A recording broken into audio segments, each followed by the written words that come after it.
Viskas turi savo pradžią. Ketinimas tapti mokytojumi taip pat. Tikriausiai pradžioje būna noras. Gal noras padaryti kažką gero, kažką svarbaus, kažką vertingo, kažką gražaus. Į pedagogikos studijas ateinama su savo patirtimi, savo prisiminimais iš mokyklos, gerų mokytojų pavyzdžiais, kurie buvo svarbus ir reikšmingi.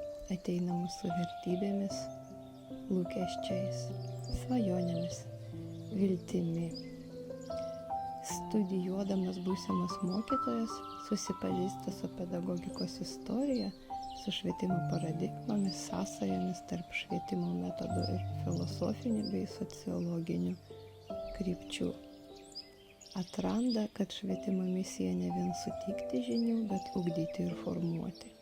Būsimas mokytojas ieško, kokios iš švietimo paradigmų labiausiai tinka jo asmeninėms vertybėms. Svarsto, renkasi, mintise planuoja, įsivaizduoja savo būsimą darbą.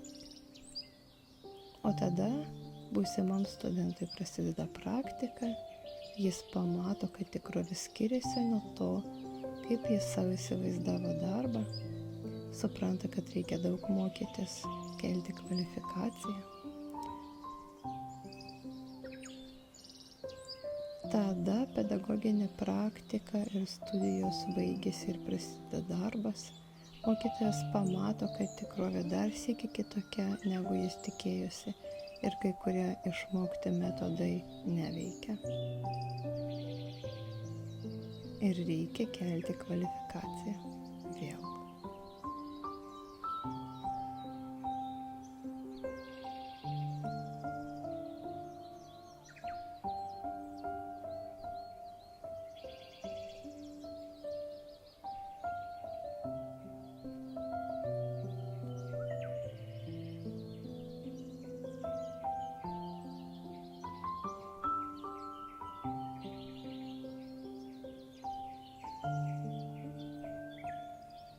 Reikia kelti kvalifikaciją vėl.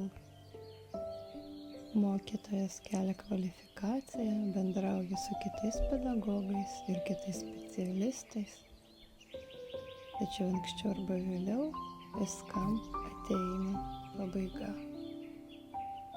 Ir mokytojo karjerai taip pat.